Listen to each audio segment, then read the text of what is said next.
Are you going to start? Do you want me to start? Usually we're on Zoom and we make awkward eye contact to figure out who's going to talk first. Welcome to AirSpace Live. We're recording tonight at the Smithsonian's National Air and Space Museum.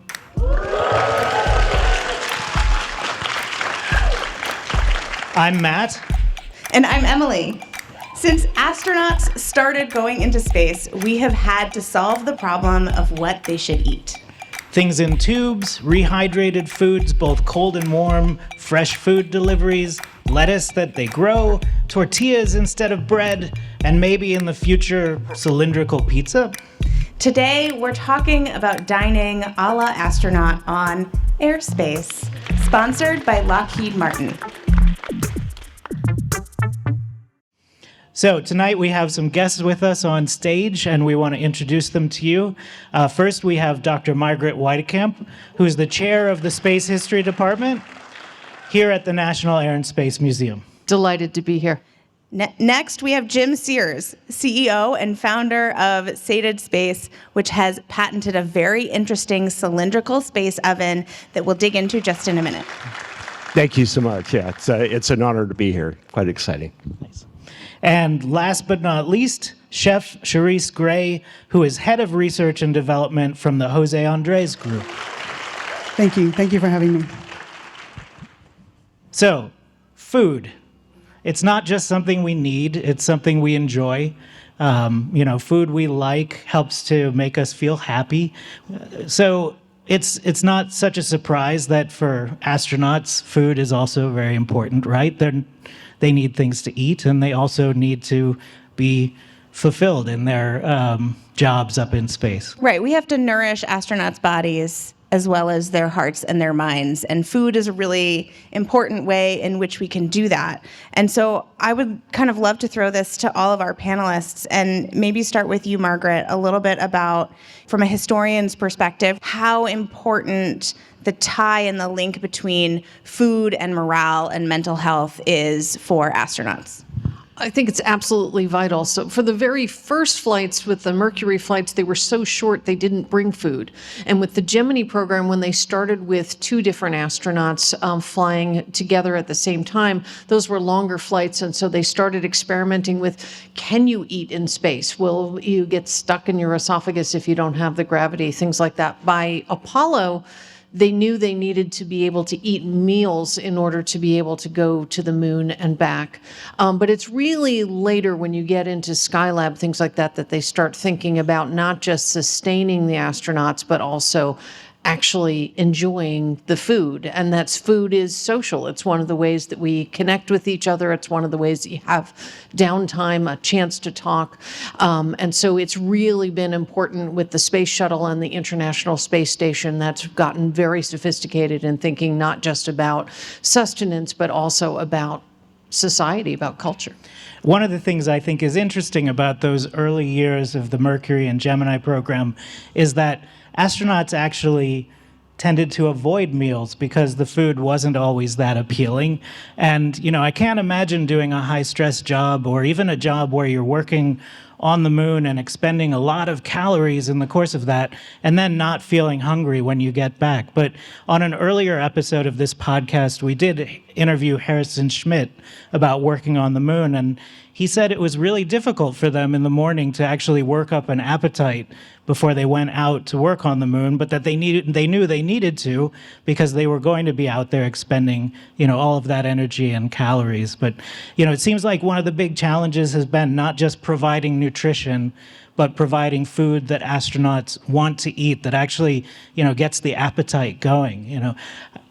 As, folks who are inventing technologies for making space food and also coming up with recipes for space food. I mean, what are the big challenges there? Or how important is that, thinking about, the appetite of the astronaut? I mean, I think it's really clear that food is really important, right? Food can just be nutrition, it can just be calories, but what we really have to reel it back into is like how is it that we bring culture with us as we do these long missions, and whatever it is that we design and whatever food that we provide for these crew members have to really stand the test against their mental resilience. As we start looking into the future, we really need our guiding light to be as like, can we survive versus, really, can we thrive? Like, can we really make this something that we can all be proud and the crew members can take with them as they are, leaving their loved ones, families, and cultures behind? Well, so my follow-up question to this is for Jim, because this is sort of it's not just nutrition, right? And thriving is really important in how these recipes are developing. How is solving the problem of helping to nourish astronauts sort of holistically gone into how you've thought about the kinds of problems you need to solve in producing that cooking technology? Sure. It's really exciting. So for much of my career, I've had a human factors. I'm an electrical engineer, but I'm a human factors engineer almost first. And this is the opportunity to create a machine that allows people themselves to be creative in space when everything else is a built environment around them. But when it gets time to dinner, there'll be perhaps a crew chef, and the crew chef will look at the different folks and say, I can use these ingredients and this machine, these new techniques, to make something just for Joe. Or just for the rest of the crew. And for me, it's a great gift, to be able to work on something that's going to be so meaningful for folks and to create that creative instrument that Charisse and the other folks can use. So, thinking about the history, Margaret, Mercury, Gemini, Apollo, there weren't a lot of options when the crews went on those missions, and as we were saying before, sometimes they didn't find the food really all that appetizing, and so sometimes skipped meals. When we fast forward then to the Skylab missions, this was the first time where the sort of social experience of eating was attempted to be reproduced on board the station. Tell us a little bit about that, attempt to insert that cultural dimension of eating into space. I have to say, I think some of those Apollo guys were folks who woke up, had a cup of coffee and a cigarette, and got to work. And so I think that was sometimes a hard habit to break. But it was something that they were really thinking about with Skylab, and they actually invented a kind of little TV tray, a little kind of school tray that would then have spots that you could put the various cans, because all of the food got sent up with the station, and then the astronauts went and met it. So they weren't bringing new things, and they were really thinking about a very honestly like floor-oriented sense of eating. They had little ways to lock their feet into the floor and a little table in the middle with the idea that they would have these trays and they would be able to sit and eat together. So there was a way in which they could be social, but they hadn't broken out of that sense of earthboundness. And one of the things, I talked to Sandy Magnus years ago, and she was saying that one of the first things she did when she was on shuttle is sit on the ceiling and eat in the galley. And everybody else was used to sitting in the galley the way that they had been trained in the simulators. And she immediately realized, no, wait a minute, we have this whole space that we can use. So it really changes how you think about it when you get a chance to have enough experience to break out of that kind of floor-oriented sense of sitting around a little table with your tray.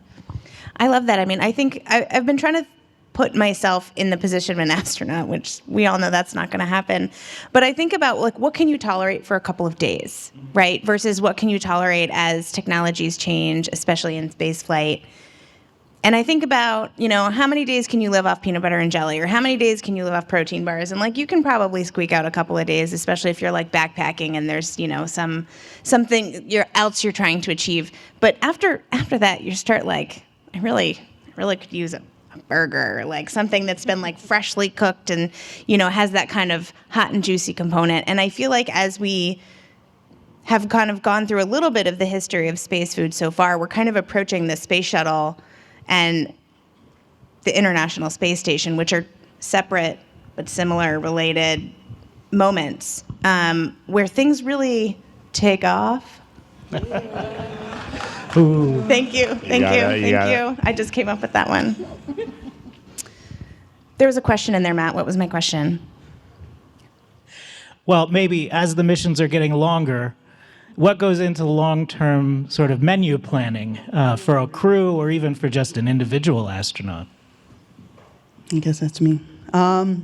So, I've been, of course, had the pleasure to meet with Jim a little over a year ago. And, in this collaboration with him, it really got me and my team into thinking is like, how are we going to create the ecosystem for this? Like, how do we create the ecosystem of food? Looking into, right now, the current technology, and I know this very personally because I made a retort meal that went to the ISS.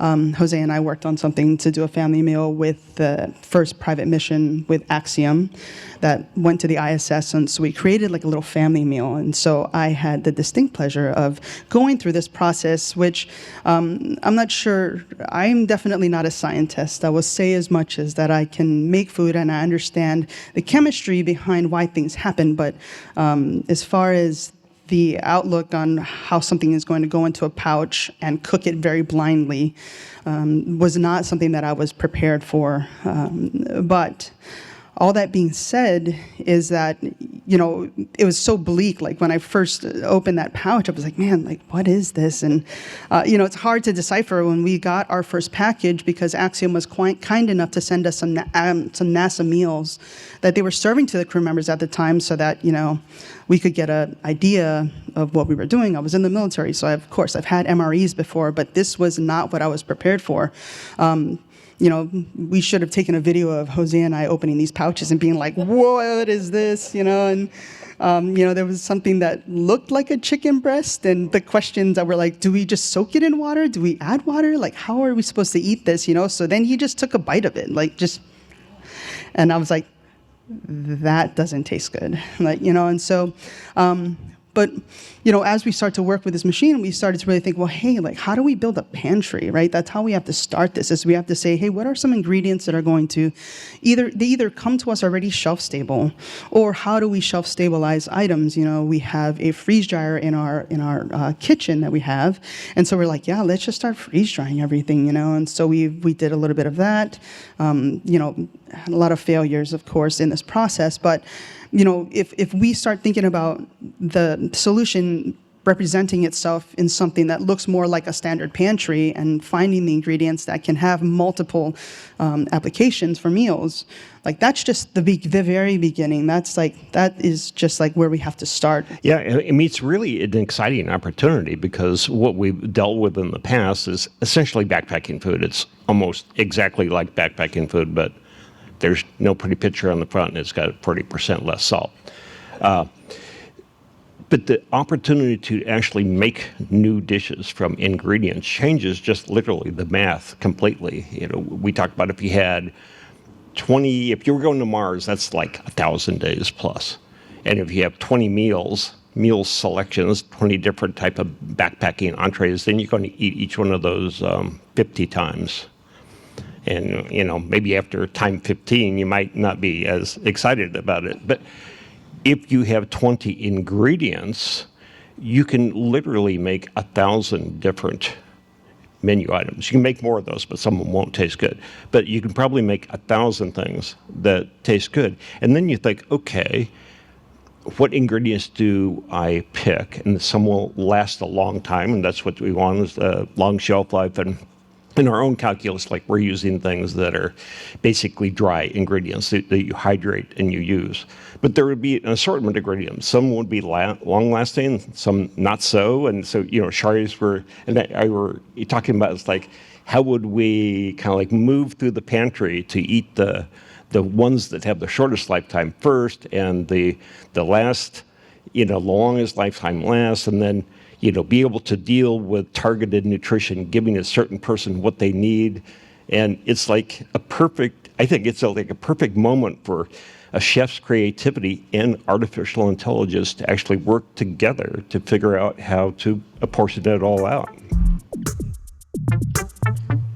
So we want to talk to you about the sort of technological challenges or physical challenges of cooking in space. Because, over the years, there have been certain things that have been, problem causing in space. No or crummies, Matt. you can't No have crummies. crumbs in space, which is why Or corned beef sandwiches. Yeah. That's an Easter egg. Google it. You'll thank me later. that's one reason why tortillas tend to be the preferred mode of making any kind of sandwich rather than bread, because breadcrumbs are a no-no. You can't have too much salt, as you said, Jim, that everything's a little bit less salty than it would be, and that's partly because salt can cause problems for the body in microgravity, and no alcohol, right? Not that you are going to put alcohol into your, We would never make never. alcohol. You with forgot one of the Satan. most important things in the notes, Matt. Oh, what's that? We're definitely sending them with the recipe. For alcohol? Fermentation? Fermentation. All That's right. number one. It's in a special envelope. Only open this out. But that's for the sourdough and the kombucha, I'm sure. Oh Yeah. yes. No, the crushing everybody's hopes and dreams that astronaut ice cream, Oh, because yes. of the crummies problem, It's not is really going to definitely space. not going to space. No. I'm so sorry. They It do can still sometimes be get real delicious. ice cream, though, right? Every once in a while, sneak it into the bottom of a freezer that's coming up otherwise for an experiment. Little treat. Yeah. Yeah. But going back to the challenges, Yes. Matt, right? Because as Margaret's kind of taken us through some of the changes in technology with time, right? It's still kind of centered around freeze-dried, pre-tinned, and so it's a lot of rehydration and maybe heating it up if you're lucky, which, has a lot of, ick to it after a while, especially if you eat some of those MREs over time many, many times. But I think you did a good job of taking us back to the basics of like what is the foundation of cooking, and that's building a pantry. But the physical act of cooking also has to go back to basics, maybe? I mean, what are some of the challenges that you two have been thinking about? Well, on the very basic level, maybe you could start with just like boiling water in space. How does that happen? Well, first you set the pot on the stove, and then you turn around and the pot floats off the stove. Okay, so let's put the water in the pot, but the water comes out and it doesn't want to go anywhere except just in the air. I mean, gravity it's an incredible organizing influence in our life. It's like everything around us is basically down on the floor, or molten. So, but up there, if you want to get heat into something, you have to use forced convection, moving air, or you have to or radiation, which is red hot elements. It's really dangerous to have red hot things in space, or conduction, and that's what we do. Our cooker uses a centrifugal principle, so that it has a rotating cylinder with kind of a lid with a hole on it, so that when the cylinder is rotating, the cylinder is made out of aluminum, it's got Teflon on the inside, it's got heaters around the outside, and it spins at like 300 revolutions per second, not as fast as a dryer would spin, slower than that, but still pretty fast. You put water in there and it goes to the inside of the cylinder, and it just forms like a smooth pool around the inside of the cylinder. You look inside there and the cylinder is just kind of shiny now because it's got a quarter inch or a half inch of water on it. And then you turn on the heat and it slowly gets hotter and starts to steam, and then it starts to boil, but it boils differently at different speeds. Like we've got it right up there. You can see the bubbles boiling right now. But as the speed changes, as the speed goes up, we've got 4Gs, 2Gs, big bubbles right now, because it's not the gravity level, but it's actually some trajectories of things. As the speed goes faster and the bubble is trying to build up and go towards the surface, as the cylinder spins faster and faster, it's also going tangentially at the same time.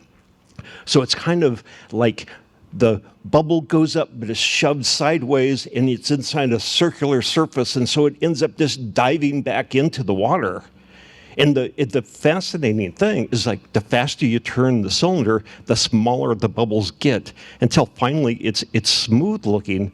But I look at the power meter; it's still boiling. It's just almost glassy smooth. So that's why I get pretty geek. I have so many follow-up questions for later. But how do you take this kind of complexity of simplicity? Actually, can I break in here for just Oh my a gosh, second? do. Hey, Jen. Before we get too much further, can we do a couple of definitions here? Because we've been talking about some things that we haven't explained. I would love to get a couple of definitions of, well, Charisse a while ago said the word retort, and I don't know what that means.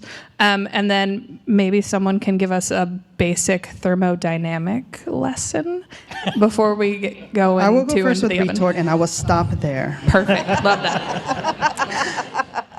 So while I might not know the scientific definition of retort, I will tell you what I did, which is I took food and I put it into a pouch. Basically, it's like metal. I don't know if it's aluminum or something. It's coated with that, so it's airtight and light cannot possibly penetrate, because that speeds up spoilage of the food. Okay. Metallized mylar barrier packaging. What he said.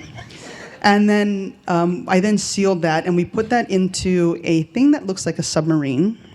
Then we closed this big front door on it, and I was like, wow, that food's really going in there.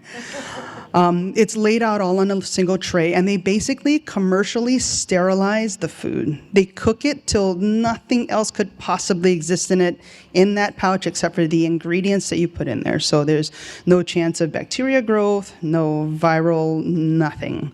So if you can imagine what eating something that has been commercially sterilized would taste like, that is every dream that you thought of. So that is what you'd call thermal stabilization, yes? Yes. Yeah, okay. Is there any? Sorry, I have a follow-up question. Is there anything we have all likely eaten that has gone through this process that we could like? I mean, a version of it, maybe not in the pouch, but if you ate a canned soup.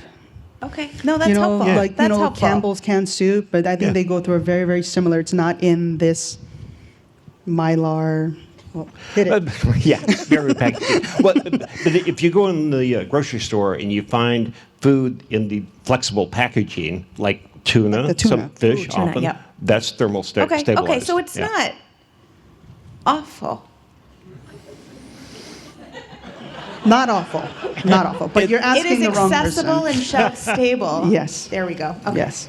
But much of the texture is gone from food when you put it through that much of a temperature processing. I mean, if I went through that, I don't think I'd feel the same. No, afterwards. you'd be a little mushy. Sure. I mean, you can definitely take a piece of, you can take something that looks like a piece of meat and spread it on a piece of bread, probably. Yeah, that's what they do now. So it's glad really I had lentils exciting. for dinner. Yeah. So whether it's thermal stabilization or freeze drying, the food doesn't come out the way that it started. You don't get as much of the original flavor of the food. And one of the things we've learned about microgravity and space flight is that you need strong flavors in space, right? Because you don't taste the same way. Not you don't taste the same way, but your food does not taste the same way that it would on Earth. And you kind of crave the stronger flavors of hot sauce and very sweet things. So, we know that they take a lot of hot sauce up to the space station. I'll just jump in to say that one of the things that happens to the body right when you're in space right now, when you're sitting in gravity, your body's working very hard to push fluids up to your brain to keep you alive and to make sure that everything's working. Well, you get into space and your body keeps pushing fluid up into your head, and you end up feeling puffy and like you've got a head cold. The body can react and remember a little bit how to react, but astronauts will talk about, they have kind of skinny legs and puffy heads, and they always feel a little bit like they're getting over a cold. So that sense that you have that you can't really taste very well, that you're a little stuffed up, astronauts love spicy and they love super sweet because those are the things that'll penetrate through that. So salsa, sriracha, M&M's candies, those kinds of sweet things will cut through. And so you've got, if I may, a recipe for really difficult cooking in that you have to get things to be safe enough to go into space, but at the same time, they're going to be tasted by people who are having a hard time anyway, let alone once you bake or boil or, really make the thing safe for them. Well, that's a situation where you're trying to make it up with sauces. You have, half a dozen sauces, so you're trying to add that flavor. And the magical thing about cooking is that you can do, toasted cheese. I mean, what are the flavors? You can do a lot, honestly. There's a lot of ways to manipulate ingredients so that they can, present in a different medium. Like he mentions cheese as being like a crispy element, but, knowing that crumbs are a big no-no in space. Does anybody know, can anybody guess why crumbs are a bad idea in space? Shout it out really loud, and then we'll repeat it on the mics. Okay. They Yes, get it can stuck get in stuck in things. things. Yes. They get floating around and they get snatched into an air filter, or they get stuck in an equipment, and then it creates chaos on the ISS or whatever vessel that they're on. But it's like we take this cheese and then we kind of hold it together with a dough, right? We're talking about the pizza now. And it's like you have to find ways to engineer these dishes and these foods so that they can provide the crew members with what they're missing, like crunchy, like strong flavors that they're missing when on voyage. Yeah, different textures, that mouthfeel, we call it, where a different part of the food feels differently on your tongue and tastes differently, and the way you masticate, the way you chew changes how the flavors. This is all the art that the cooks are able to be put into a dish, which is why we'll never have an end to new cooking creations. It's amazing, the palette of what you can do. Jim, we want to talk about the technological challenges. And, when we think about what an oven does, the ovens that we have on Earth work because hot air rises, right? A lot of ovens work with a heating element on the bottom, and, your hot air gets less dense than the cooler air, and it rises up. And so your food is getting waves of heat coming from the bottom of the oven. Convection. Yes, that is convection. But that doesn't work in space. Do you have any chalk and a chalkboard? So I get ready. That's a different program. Oh, okay. Absolutely. So, yes, convection is a real problem in space. Air, if you have something hot, air just gets hot around it. It doesn't move away. It doesn't move around the cold food. Besides, air is a horrible conductor of heat. We use ovens because we put a lot of energy in it.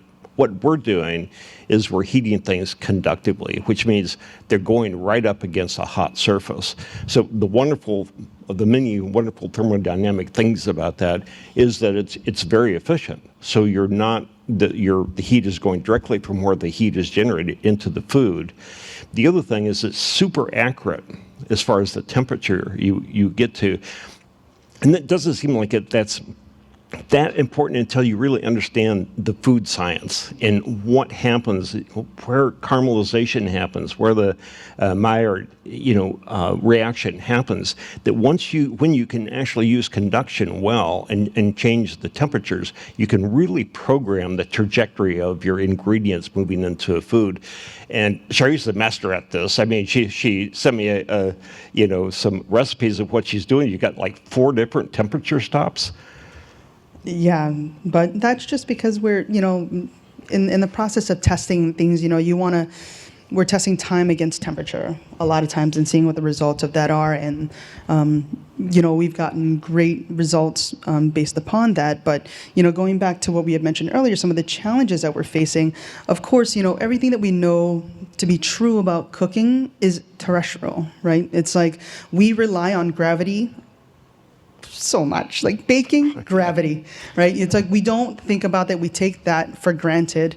It's the rule. Like what goes up must it stays there, you know? So it's like, so this idea that, you know, gravity is something that we are forced to go against, tied to that is product density. You know, there's somebody on my team that was working on a shepherd's pie because we were really like leaning into like what's really comfort food, and shepherd's pie was one of them. And so we began, you know, layering the food in, and the you know, the potatoes and the meat, and then as we started to like spin that machine up and increase the G's, the potatoes and the meat reverse themselves in the canister. So we're like, oh, did not think about that.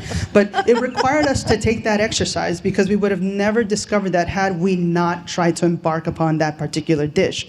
But it opened our eyes. So now when we are looking at this device and cooking through with it, density is something that we are thinking about, right? And if we want to make cakes and we want to make potentially breads, the amount of G's that we're putting into that dough, right, it'll impact how it leavens. So, you know, we ask ourselves a question, do we need to increase our leavening? Do we need to decrease G's? And, you know, should we blast temperatures so we can get the leaven really quick and then, you know, set it and then start to increase the G's so that we can add more items into the canisters, right? So there's all these things that is floating around.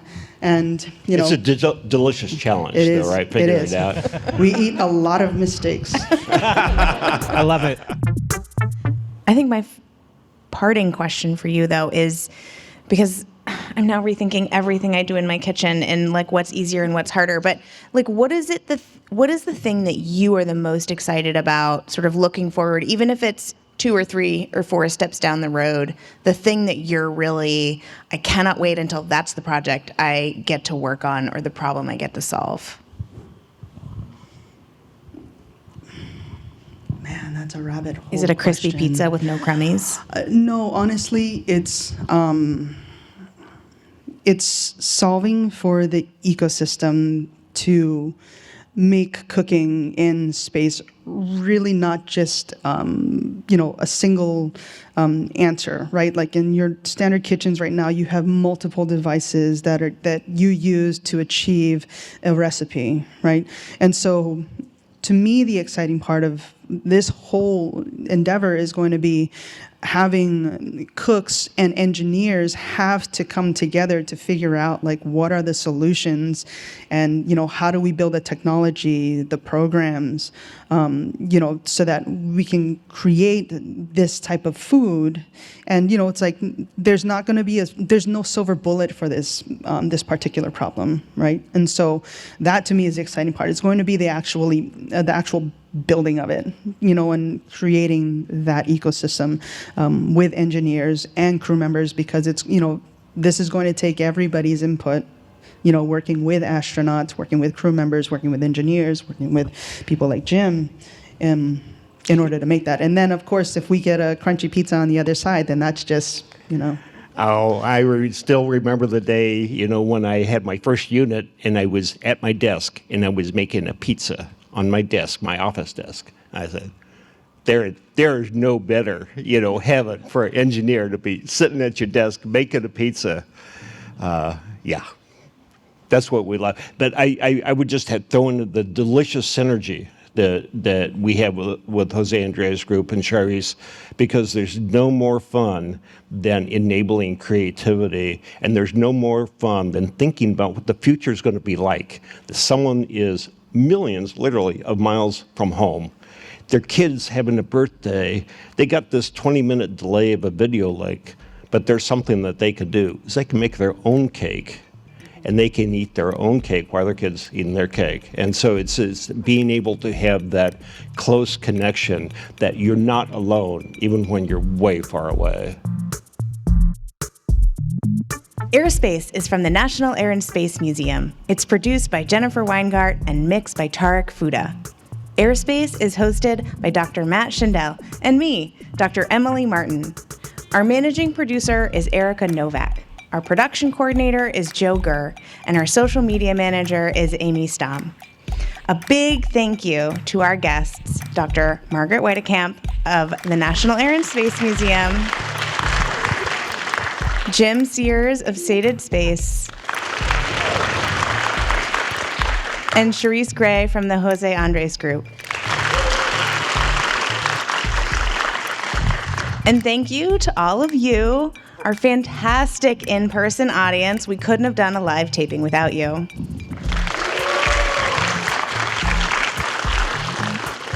Additional thanks to our stellar AV team over there in the back and downstairs in the cave, as well as our beloved facilities and securities team, and all of the museum staff and crew who made this event possible tonight.